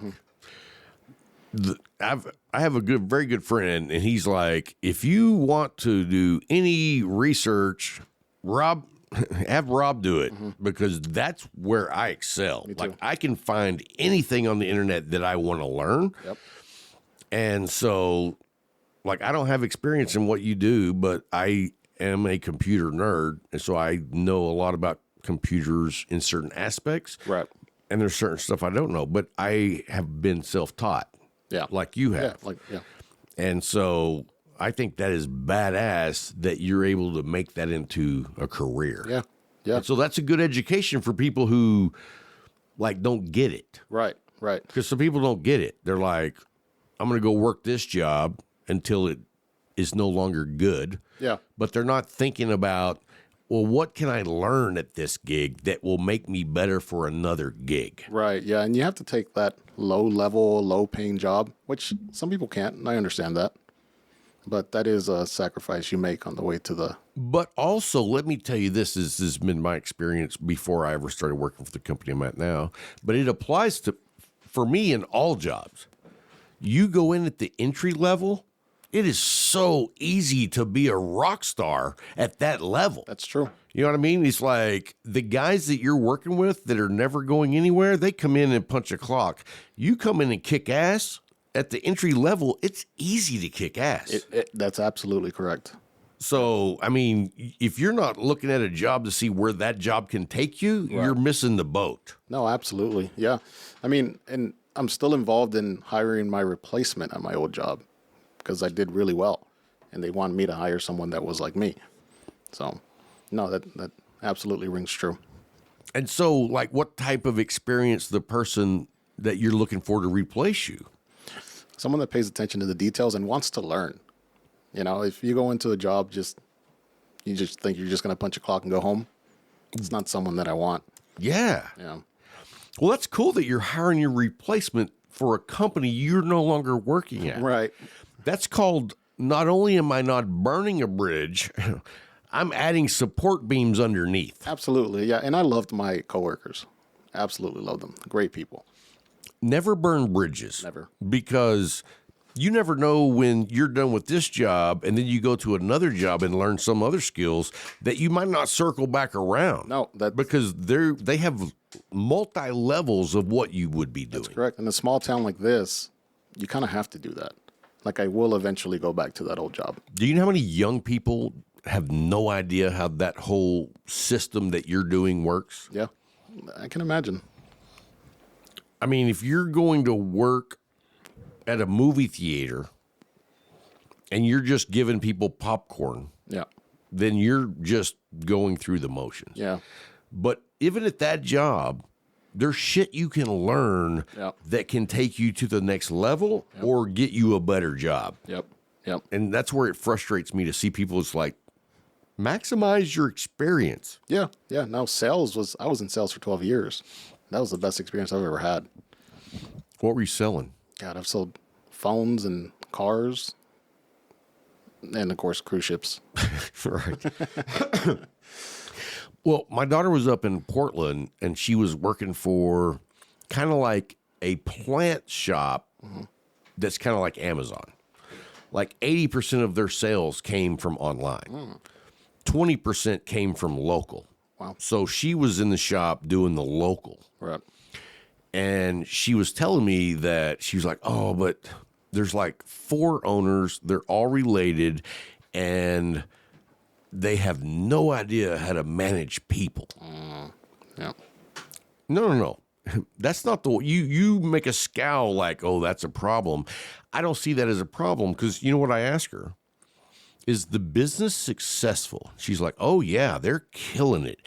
And I said, well, then I get it. You don't want to learn management from them, but find out what they know and have them start teaching you what they're good at. Right. Because that's experience you can't get in a classroom. Right. You know what I mean? So what are they good at? Apparently they're good at business. They're good at e-commerce. They're good at advertising. You know what I mean? There's a shit ton of stuff they're good at. Let's not focus in on that they're shitty at managing because you're there. Learn something. Right. That's kind of hard to do, though. Not focus on that part. I agree. It is hard, but you're wanting to better yourself. Right. And so I think it's important to be looking at whatever you can take away from it. Right. No, that's true. That's a good point. So now that you're able to hang out smoke cigars. You've been back at the lounge. Yeah, I have. Nice. That's been nice. Yeah, because I hadn't seen you in a year and a half. Yeah, I came to the lounge every so often, not as much as I used to. Right. And we were talking about it earlier. I actually don't go as much as I used to because I created a space. And it's like, you know what? I'm going to have a couple of drinks, and I would prefer not to drive. Right. So Absolutely. it just makes it handy. Yeah, no, and I could do that at home too, but you just don't have that community. Oh, no, that's it. I told my wife, I said, as much as I love staying at home, I still love to go to the Leaf and see people. Yeah, and men need that. Oh, yeah. That sense of community, sense of brotherhood. Oh, 100%. And what I find, though, but because I go less, is that there's a lot of much more depth in the conversations. Yes. You know what I mean? Because there's time for experiences on both parties to where when you see each other every day like I used to, it was just bullshitting. Yeah, just going through the motion. Yeah. And so I found that limiting the amount of time I spend at the Leaf versus what I used to do has actually made it more enjoyable for me. No, I can see that. And that happened to me too. Yeah, because when you come back, people are happy to see you. You know what I mean? When you come every day, they're like, oh, it's Rob again. So, I mean, I think there's a good balance in there. Mm-hmm. Absolutely. So, what are you smoking? Are you smoking that cigar? What do you think about that? It's pretty good so far. Dude, look how beautiful that wrapper is. That is a waxy. Dude, when I lit that up, because you can't tell that because it's wearing a skirt. That big ass band is what? That's like 3 inches. Yeah. I told my wife that's 6, but you know. Anyway, yeah, I think that's a great cigar. It's the Alec Bradley Black Market. Yeah. No, it really is. Really smooth. And not as spicy as I usually like them, but. True. It's very smooth, but I mean, it burns well, and I don't smoke a lot of Alec Bradley, and I'd never smoked that cigar before until today. And then when I smoked it, I was like, holy shit, Larry, smoke this. But I'm happy with that. So is there any cigars that you've tried new, or like when you were able to come back, did you go back to some of the ones that you love? I don't have a cigar that I love. Really? I always try something different. Every time? Every time. You never smoked the same cigar twice? I have. I have. But I space it out. Wow. It's not back to back. Every time I go into the Leaf, I always go into the humidor and choose something new. I rarely choose the same thing twice. And they have such a huge selection, it's easy to do that. I smoke a lot more cigars, so I do smoke more repetitive. Sure, yeah. And, you know, we have sponsors. So Right. And I love those cigars. So, like, I pick the sponsors based on what I like to smoke. Yeah. You know? And so, but at the same time, I love trying new cigars. Yeah. Like, a good friend came through Lubbock. I told you about him, Sean. He gave me 3 bags of cigars. Golly. And none of them were the same. And that has been a joy to smoke through. Yeah, that's my thing there. It's like, oh, what is this? You know? Yeah. And there was a lot of cigars I'd never even heard of. And several of them were lights out good. Now, do you know the brand Luciano? I do not. So you've smoked them before. Okay. Because we smoked them at the shed back at the old studio. And it's the cigar Luciano makes. I think it's called the Flux or Fiox. Oh, yes. I do remember What's that. it called? I think Fiat Flux or something like that. Fiat Lux, yeah. Fiat Lux. Yeah. So they make that cigar. Okay. But that's really all I know they make. That's all I knew. Dude, he whipped out some cigars they make that, like, blew my skirt up. Oh, wow. Yeah. And I normally don't wear skirts in public, but this day was a special day. Yeah. But no, it was really good. It was a box press, and it was probably like a 52 by 5.5. Okay. But with the box press, it made it more like a 50. Yeah. And that's not a big cigar. I smoked on it for an hour and a half, which, Wow. you know, and so I haven't seen you in a while. Right. I've really slowed down on my smoking. You remember how fast I used to smoke? Yeah. It'd be like 30 minutes on a Club 500. And so now a cigar like this normally lasts me for about an hour to an hour and 15 minutes. That's a big change. Yeah, because, I mean, used to it was just puff, puff, puff, puff. Oh, yeah. No, I remember. Oh, that's good. That Club 500 was really good. I smoked that way quicker than I should have. Dude, when I looked over and I said, "What are you smoking?" I thought you were about to smoke this. I didn't realize that nub was the Club 500. It's amazing when you come here with you. I've smoked 3 cigars. And when's the last time you smoked 3 cigars at one time? In over a year and a half. Score! Time just passes. Hey, bring them home. Yeah, it's and you don't realize it. Because we're having great conversations, and I'm always shoving a cigar in your face. Yeah, that helps. It's like, hey, you're not smoking here. Yeah, no, I didn't even realize I was on my 3rd one, but yeah, I'm on my 3rd one. Okay, so I know, like, you're not a big alcoholic like Larry, but I would like for you to at least try just a half of a pour of that and give me your honest opinion. Like, I haven't drank that yet, but I would like to know what you think, and then I'm going to do the same. And just so you guys at home know, we are pouring the Benchmark Full Proof, which is 125 proof. That's why I said just pour a small. So, like, if you can find, like, I love 125 proof if it's smooth. What do you think? That's pretty smooth. You sound like you almost lost your voice. Because I don't drink a lot. Right. Very rarely do I drink. But that's smooth. Like, would you be surprised if you didn't know and I told you it was 125 proof, or would you think, oh, yeah, that's hot? No, I'd be surprised. Okay, cool. That's great news. Have you had this yet? No, I have not. I will. I love the fact, because I know you don't drink a lot of bourbon. Right. I don't know if you know this, but me and Larry do. Ooh, that's spicy. So it's resonating. Oh, yeah. Oh, I feel it. Does the heat dissipate? Not yet. Oh, so it's still warming It's you up. still warming me up. Okay, Yeah. okay, but it's smooth. Uh-huh.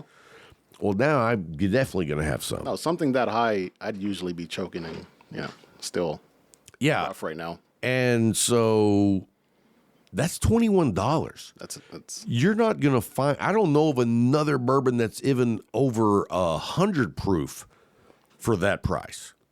well, then that's what I said. You name your stuff the benchmark. It better be good, Right? and it is. And so I did have the single barrel, which was like 94 proof. I didn't care for it. Kind of had a fruity. Is that the last one? No. Okay. That's the Ball and Bond. I see. That has a very traditional flavor of Ball and Bond. Like, if you, pretty much for me, I've never found a Ball and Bond that I don't like, because you're aging it in the barrels for 4 years. You can't tamper with any of it. Right. You're going to get a standardized flavor from that. And so that, I'm excited to see what that is. Oh, it's still warm. But see, the funny thing is, like, if you think it's smooth, I'm probably going to think it's smooth, but I'm not going to notice the burn near as much. That's where the experience comes in. Right. Like, you're on occasion drinker. Very much so, yeah. Like, when's the last time you even had a bourbon? Months. Months. Yeah. For me, it's been minutes. Both start with M. Let's see what you think. Months and well, this is the other bourbon. Oh, that's the other one? Yeah, and I don't slam my booze. I see. Sophisticated. Yes, I'm very I see elegant. the pinky. You know me, sophisticated. Yeah. No, I see the pinky going up. Look at that. There we go. Woo. Whew. But even this, at 100 proof, it's smooth. It's flavorful. That was really good. Like, I'm super impressed with the Ball and Bond. Man, I know I'll definitely buy that again. Or, I'm sorry, this one. this one has a bite. I mean, it's 125 proof. I would think it's going to have a bite. But it's not a lay you out bite. Well, drink up, Buttercup. I don't know what. But yeah, all right. So I can't take a drink yet because I just polished off that. So I like to let my palate have a little bit of a rest. Can you throw me a bottle of water, Larry? Yeah. Oh, look, there's one right there on the other side of that monitor right there. You can just reach over and grab that and toss it over. Doesn't have a lid. Oh, don't toss it.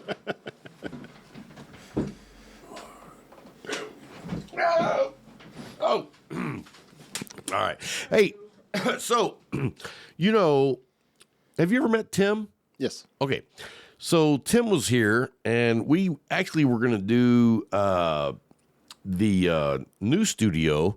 You sat in one of those chairs. Yeah. So we had one on this side, one on that side, little table in between us, and we were going to try doing it that way. I didn't like it. No. And then we had the two-person desk where we both face this way. Hated it. And so we're back to this. You know what I mean? Because we're always trying to see what could be better. Sure. And sometimes you try it and you're like, that's not better. Yeah. That's worse. Yeah. So anyway, in between the chair you're in, I bought 2 of those. Tim was here and I was like, hey, man, take one of those. So he took it. And then I called him about a week ago and I was like, hey, bro, I don't want to be that dude that's like giving and taking back, but we changed up the studio again, and I'll give you my black chair if you give me that one back. So I went up to Lubbock this week, and he was like, I said, hey, man, do you like that chair? And he's like, oh, it's really good. Yeah. And I was like, dude, you know what? Just forget about it. Keep it.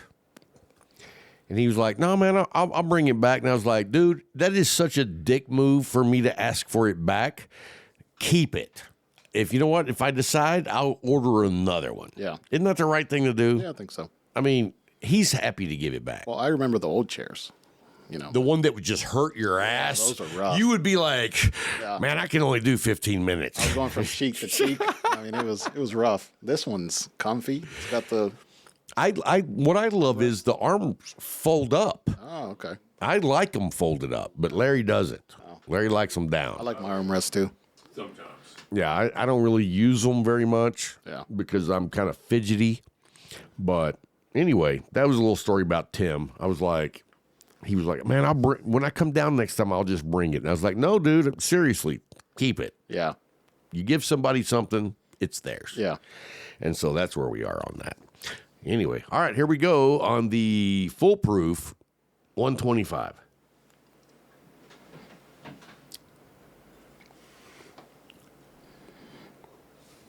Whew, that's nice. That's real nice. A little cinnamon there. Mm-hmm. It does have like some heat, but it's not like a sharp burn. It's more like a slow moving thud of heat, but it's not over the top. Like 125 proof, to me, that drinks like a good bourbon that would be somewhere between 110 to 120. Like that doesn't drink like it's 90 proof. You know that's got some heat to it. But I've drank bourbon that is lower proof than that, that's way hotter. Like, you're not going to drink that fast. No, I mean, I actually might pick some of this up. $21. I like texture with my stuff. Yeah. I don't like too smooth. I agree. You know how much I used to love Eagle Rare. Mm-hmm. But on the journey that I've been on with the bourbon, I love something that's higher proof, because what I've found is, not always, but most of the time, the higher the proof, the more complex the flavors. But here's the thing. I don't want to drink it hot as shit. Right. So if you're really good, you get the high proof, all the flavor, and it's still smooth. That's a home run. That's a trifecta right there. Sure. Have you ever had Booker's? No. So it's like 127 proof, and like I poured some of that was the first bottle. That was the most expensive bottle I had ever purchased at that time. With tax, it was like $93. So that's high dollar for a bottle. Yeah. And I poured myself a glass. I poured Tim a glass and my cousin Mark, and we cheered. I took a drink and I put it down and I slid the bottle across the table. And I was like, yeah, either one of y'all can take this home. I'm not drinking any more of that. It drank like it was 400 proof. Jeez. Yeah, it was hot. And I talked to some people and they were like, well, you got to put a little water in it. And I'm like, I've heard people say that, Right.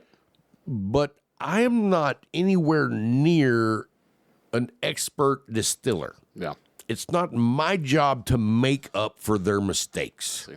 That's the way I look at it. And I know there's some people out there like, oh, well, it just opens it up. Right. And I'm like, well, how about you make it open up before I get to it? Right. I don't want to do your job. Right. No, that makes sense. So if it's not drinkable right out of the bottle, it's not for me. Yeah. You don't want to tinker with it. No. I mean, how much water do you put in? A drop? Right. A spigot? I don't know how much a spigot is. A spigot full? I have no idea what a spigot is. I mean, this is good. I mean, yeah, it's like I said, it's very flavorful. It's really good. It does have a very good warm heat to it, but it's not overpowering.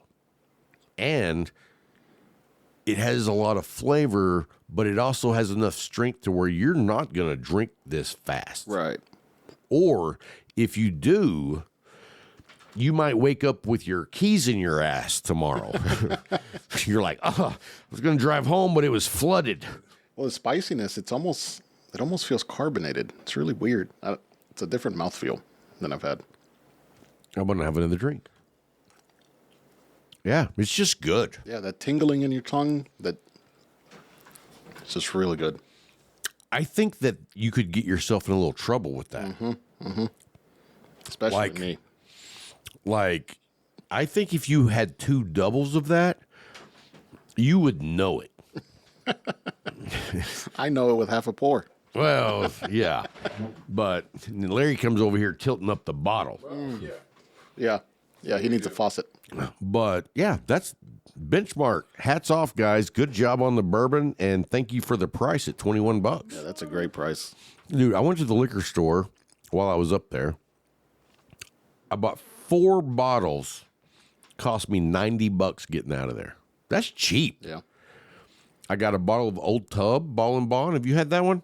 Yes. Okay. Yeah. That's a good one at 100 proof. The next one was the Early Times Ball and Bond. Another one that's $21, $23, and you get a liter of it. Yeah. And then I bought the Benchmark Ball and Bond, and then I bought the Benchmark Full Proof. Yeah. The last one I had here, I think, was Heaven's Door. Yeah, yeah. Pretty high Ball proof. and Bond. That was really good too. It was 100 proof. Yeah. When you say high proof, I think 130. Well, for me, it's high. But don't you like the flavor of those? Yeah. Yeah. I think the lower the proof, the more muted the flavors are. At least that's been my experience. I'm not knowledgeable enough to have. I've drank a lot of bourbon to get to this level. Yeah. Yeah, I'm not at that level. It's like going to a job knowing that you're going to learn shit. You know what I mean? It's like, let's drink some of that and see what happens. Excuse me. All right. So, what do you got coming up, man? What are you doing for the holidays? Christmas? Are you going out of town or just doing it at home? I'm just going to be at home and try to go to the Leaf as much as possible. Nice. So I'm going out of town. We're going to go see my mother-in-law, and my mother-in-law's cool as shit. Like, I got a text, like, a day before yesterday. It was like, I'm going over to Total Wine in Fort Worth. You need me to pick you up any bourbon so it'll be here for Christmas. Oh, wow. Yeah, she's thoughtful. Awesome, dude. Wow. And so, like, when I go there, she usually has a bottle for me. Yeah. Because when I get there, I go out on the back patio, I light up a cigar, and I drink bourbon all day. Families playing games at the table. family games, and I'm out there drinking bourbon. That is a great mother-in-law. You're right. Oh yeah, dude, she is. You've seen my wedding ring. I don't think so. Okay, I don't have it with me, but it is a LFD cigar band. Wow. Exactly. No, never seen that. My mother-in-law had that made. Wow. I mean, first of all, if your wedding ring is a cigar band, it's gold, Yeah. looks just like a band. Your wife's pretty cool. Yeah. Yeah.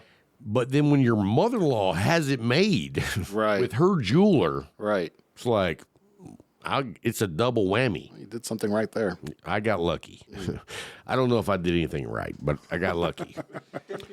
So, well, hey, dude, we're going to take a quick break, have Larry come back, but thanks for coming by. Thanks for hanging out, and hopefully you'll come hang out sometime when we're not doing a show. We're just hanging out. Absolutely. Yeah. Thanks for having me. Oh, 100%. I was shocked you showed up. It's been so long that you were able to. Well, now I got some freedoms. Yeah. That's awesome. And today is Saturday night. Yeah. So you don't go back to work till Monday. Right. Now, are you a football fan? Yeah. Who's your team? Patriots. That's got to hurt. Yeah. Yeah. Yeah. I mean, you had so many glory years. Yeah. I can relate to the Cowboy fans around here now. Oh, No, you can't. It hadn't been that long. Well, no, but I can relate to the disappointment the last few seasons. It's been 27 years. Well, I'm not. Well, yeah. You can't relate. Yeah. It's been 3 or 4 for you. Like you said, you're 33. Yeah. Do you even remember the Cowboys winning the Super Bowl? Right. No. So don't tell me you can relate. No. You would have another generation to talk to before you can relate. That's true. And sad. Right. So, this last win last week for the Cowboys, I hear all the Cowboys like, oh, man, we look great. I'm like, it was Washington. It's a heck of an emotional roller coaster every season. Not for me. No. I didn't even watch the game Sunday. I went out, cigar, bourbon, sat on the patio and smoked a cigar. I didn't even watch the game. Wow. They were playing Washington. Yeah. Who gives a shit? They won. Yeah, they won. They should have won. It's been a weird season, though. Teams that should win have lost. Like the 49ers have been all over the place. But they've had a lot of injuries. Yeah. Well, that's true. And they suck. The Lions just lose to the Bears and then lose again last weekend. I was going to say, are they still doing good or are they starting to slack off? They lost the last 2 games, so I don't keep up like I used to. Yeah. Like it's just not that important to me because at the end of the day, the Cowboys aren't going to win. You can do all the winning you want during the regular season, but when it comes time for the rubber to hit the road, they're going to lose. yeah, unfortunately. Dak doesn't have the killer instinct. Like, that's my number one thing. He's still a very high-rated quarterback in the NFL. Quarterbacks that put up good stats are highly rated. You don't have to be a winner to put up good stats. True. I mean, do you think that Aaron Rodgers is a great quarterback? Yeah. How many Super Bowls has he won? Oh, One. He played 20 years, so is that really that good? but it's He's competitive. yeah. I mean, and I would take him over Dak all day, every day. Yeah. Dak's a nice guy. Not a Super Bowl champ. He doesn't have the killer instinct. Like, when it's time to cut the nuts, you can't turn your head. You have to look at the ball sack and pull the razor across and cut them off. You know what I'm saying? You ever worked? I used to work on the farm. Oh, okay. So Well, where's this going? Cutting the balls off Oh, okay. of this, Yeah. that's a thing. Yeah. You're only going to have one bull. Okay. Then you're going to have a bunch of boys with no balls. Huh. Because we're not going to be mating those with the cows. Oh, the Cowboy fans. Right, exactly. See, now you figured out where this was going. But anyway, man, hey, all right, well, thanks for hanging out, and we'll talk to you soon, bro.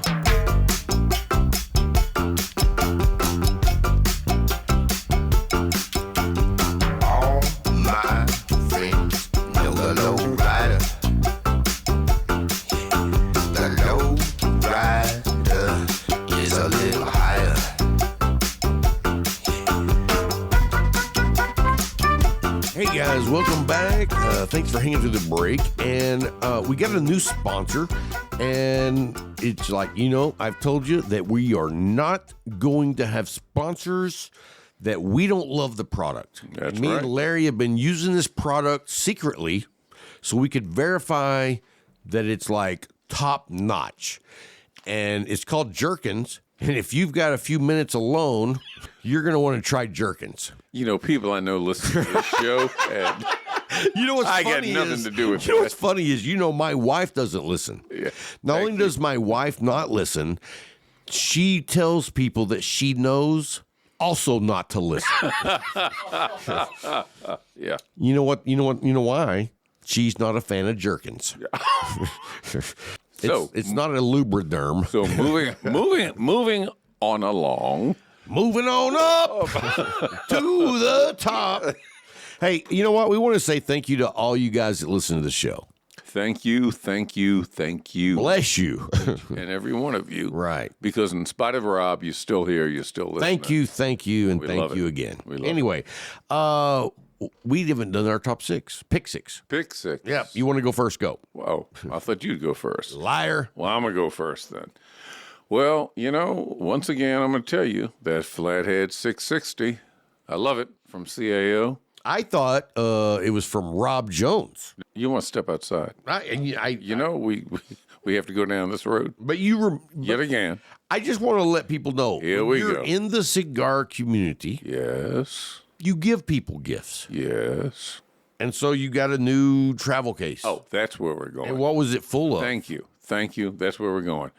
Rob gave me a wonderful travel case with From supple leather. Case From Elegance. Case Elegance, and inside of it, it was a retirement full. gift. And yes, it was stacked to the brim with some of those Flathead 660. I was like, you know what? I know he loves those. He's right. I do. And I was like, do I pick out 8 different cigars or do I just load it up with what I know he loves? Loaded And I was up like, with the 660s, and I was ecstatic. I was like, he can buy whatever he wants That's to right. replace these, but here you go. Yes, and that was a great gift. Now, let me Happy tell you- retirement, bro. Let me tell you, I appreciate that a Oh. lot. I really do. That was fantastic. You've been where you are for 30 years or more. More. Okay. You're retiring in 4 weeks, December 31st. Woo! Yes. but the last day you work is in like 3 weeks. Yeah. Yeah. So you're done. Yeah, I am. You've been on the farewell tour, Yeah, I have. and been. it's been a good journey. Yep. But now you're coming to a new chapter. Now, are you nervous about the new chapter? This is crazy. I kind of am. I mean, I would imagine because you've been doing this for 30-something years. Yeah, 32, almost 32 and a half years with my employer. And yeah, it's been a great ride. It really and truly has been. I can't remember. And I'm not going to tell people what you do yet. Thank you. When you retire, we're going to tell them what you did. We'll talk about it then. But I would also have to imagine that you have to take some enjoyment from the line of work you've been in because it has helped a lot of people. It's the truth. I've been truly blessed. I've been at a job for this long, almost 32 and a half years. And it's been truly a blessing to have worked someplace this long, done a job this long, and worked with people that not just the people that I work with, but the people that I've served. You serve people. To have had a job for this long, to have done something for this long that I'm going to miss this much. And I mean, it even goes a little deeper than that. And I know we're not going to get into some of the details, but what you've done for so many people, you've made their lives better. And they've made my life better. 100%. Yeah, they've made because my life better. the best thing that you can ever do in this life is to give. Yes. Like giving isn't for the person receiving. Giving is for the person giving. Yeah. And I've really never thought about it that way. It's just that, here's somebody that needs help, and I've been able to help them. And I ran into somebody a few months ago who said, "Hey, you helped me do this like 20 years ago. You helped me get this job. That's a gift to you. Yes, and he said, and I'm about to retire, and I realized, it's time for me to go. If you've been someplace long enough to retire, it's time for me to go too. But no, it's been a fantastic ride. And I mean, think about a lot of guys that you did that. Well, guys or women, whatever, but Both. You help people like reach new levels in their life. Yeah. It changed the lives of not just them, but their family. That's right. And like that is something that not a lot of people get to do. Yeah. It's been a fantastic ride, and I'm about to go on to the last leg of my farewell tour in Houston. Nice. Next week. I thought you were going to say, and before I die, I'm going to do one last show. So I did almost 32 and a half years for my current employer, and I'm hoping I'll have a long time to go after that, just to enjoy retirement. But it's been a great ride. I've loved it, and for people who know me and that I've worked with, and some of them listen to this show, I just want to say thank you. And let's continue on and get into the pick six. Why don't you? Can you go first, or I'll go first? I'm about to light up my cigar again. I let it go out. Then I'll go first. Yeah. Well, I already talked about that Flathead 660. I just can't get away from those. It's a great cigar. Never had a bad experience with them from CAO.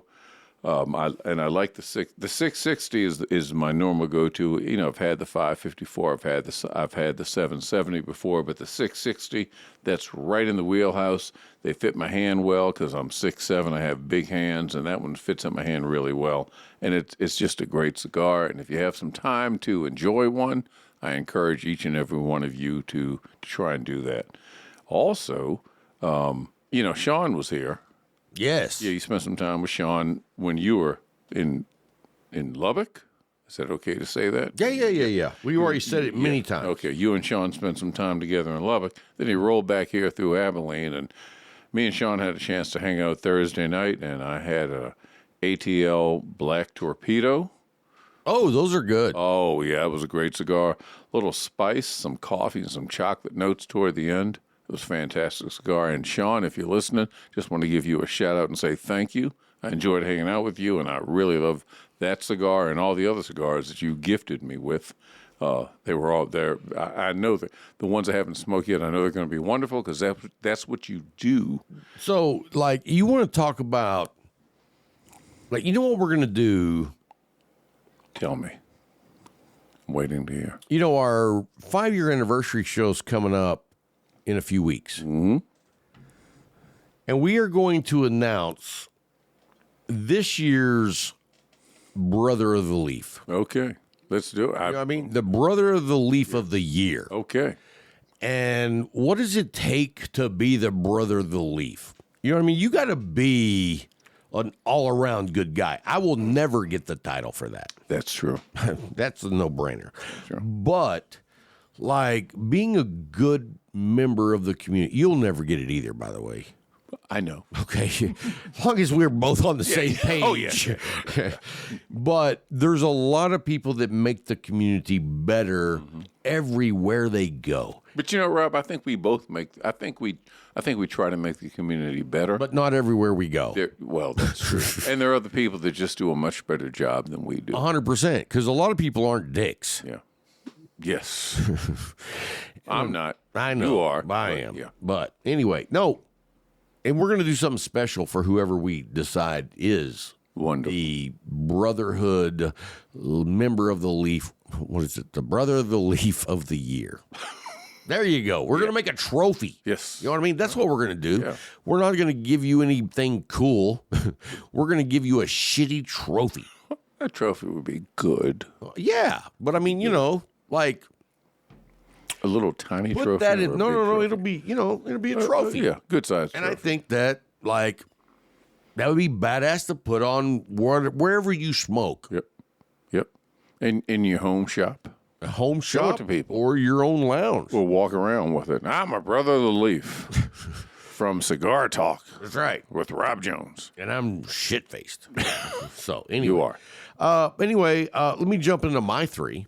And let me tell you something. You know, I only did one, right? Oh, but no, you did two. Please You continue. did two. You did two. I did too. Yeah, you did the alliance. Never mind. Don't even ask me why I said that. The ATL. Yes. Okay, what's the next one? Thank you for sticking with me. Yeah. Through everything. And the last one, once again, I went back to the Oliva Master Blend 3. It was creamy. It was delicious. You're a big fan of that cigar. I am. I'm not. Yeah. I mean, I did not know that. it's. I've smoked several. Mm-hmm. It's not a bad cigar.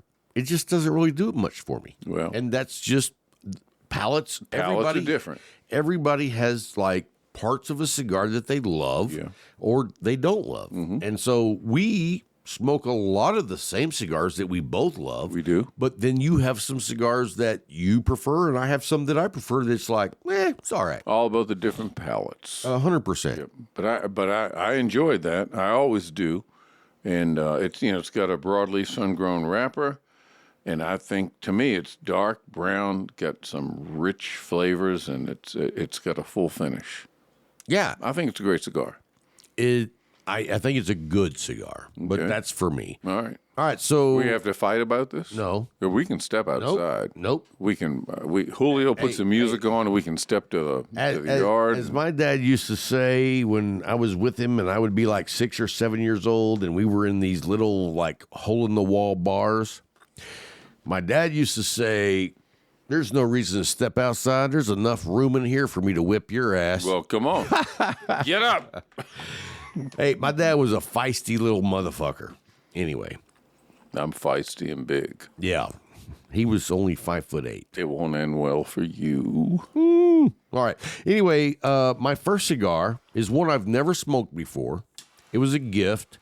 It's called the Nightmare Before Halloween, and it's made by Crux. Very good cigar. Like, I'd never even seen it. Look at the freaking band on that. Oh. Isn't that cool? Oh, yeah, it is. Never seen it. It was a gift, and I enjoyed it. The next one I took a picture of also.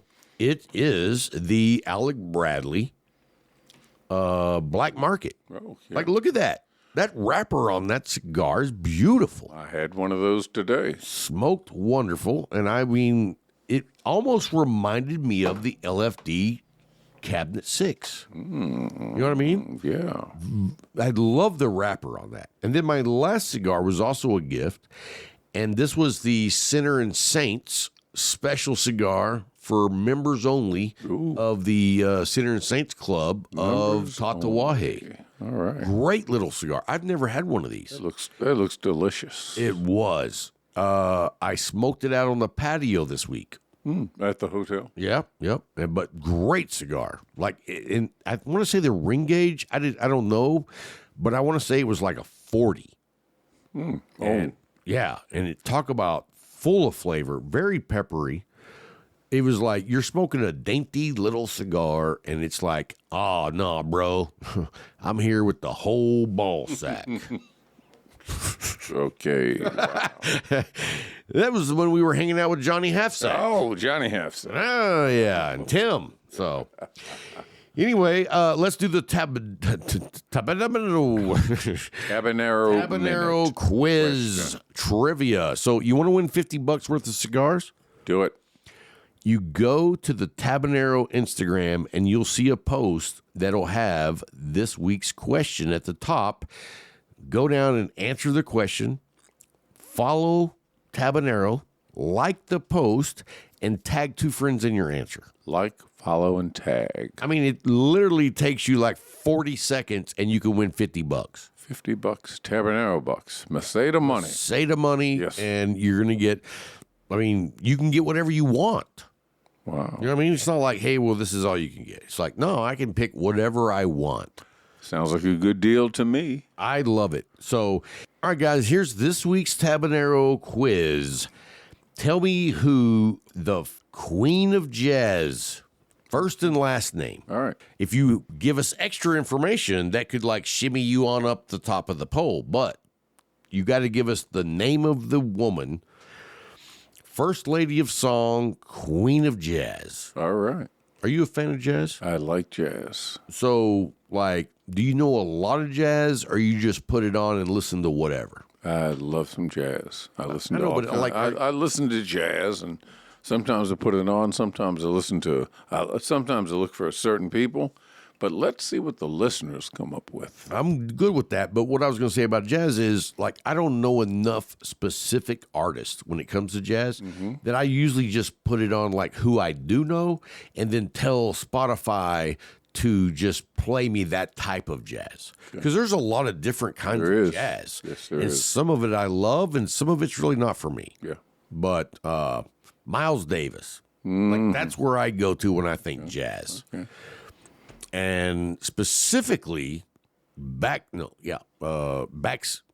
Betty. Yeah, Backseat Betty. I love that song. It's like a thumping bass, and then he comes in with that horn. Oh, yeah, it's badass. So anyway, guys, that's going to wrap it up for this week's show. And until next time, Smoke 'em if you got 'em.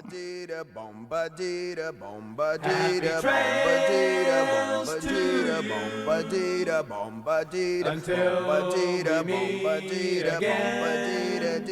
Happy trails to you. Keep smiling until then. Who cares about the clouds when we're together? Just sing a song and think about sunny weather. Happy trails to you till we meet again.